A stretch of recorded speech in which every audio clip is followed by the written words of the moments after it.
Sandy wasn't asleep. But she wished she was, lying there on the stumpy living room love seat, eyes closed, especially when there was a knock on the front door.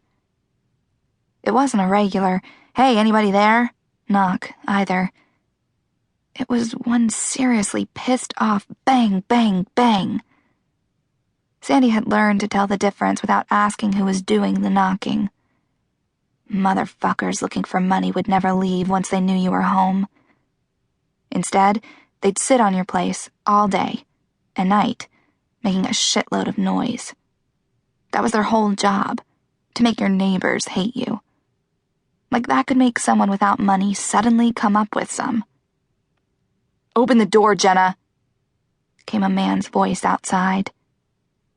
Sandy rolled over to face the front door, but she didn't get up. She wasn't scared he would kick it in or anything. They never went that far. He could have, though, no problem. Their front door was basically bullshit cardboard. Ridgedale Commons was the cheapest, shittiest place in all of Ridgedale, tucked way the hell in a corner of town, and the only 2 blocks of nasty for miles around. When they'd moved in 8 months earlier, the apartment hadn't looked half bad, especially compared to some of the places they'd lived. But as it turned out, the okay part of Ridgedale Commons was paper-ass thin. The place fell to shit overnight. "Come on, Jenna," came the voice again. Closer this time, sounding like his sweaty face, their faces were always sweaty, was pressed against the door. "I know you're in there." Now, that right there, total load of shit. There was no fucking way he, whoever he was, could know that. Sandy didn't even know that. She never knew for sure when she woke up whether Jenna would be home. Most of the time she was, but Sandy had learned a long time ago to sleep through whatever noises came in the middle of the night. She lifted her eyes toward Jenna's bedroom door. Shut, which must mean Jenna was home, but not alone.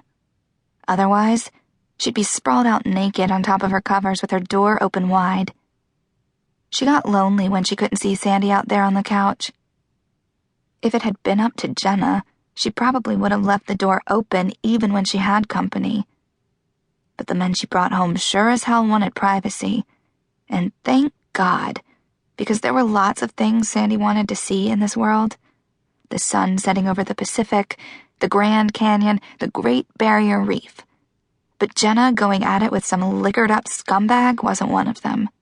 She'd already seen enough of that to last a lifetime. Sandy pushed herself up off the couch, wincing.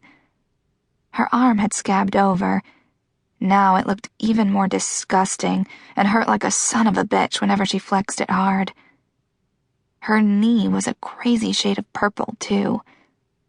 Hard to forget something when your fucking body kept sending you news flashes. But she would, eventually. She'd have to. And Sandy was good at forgetting things. She'd had lots of practice. Sandy pulled her sleeve down over the huge scab, then grabbed a cigarette out of the pack Jenna had left on the coffee table.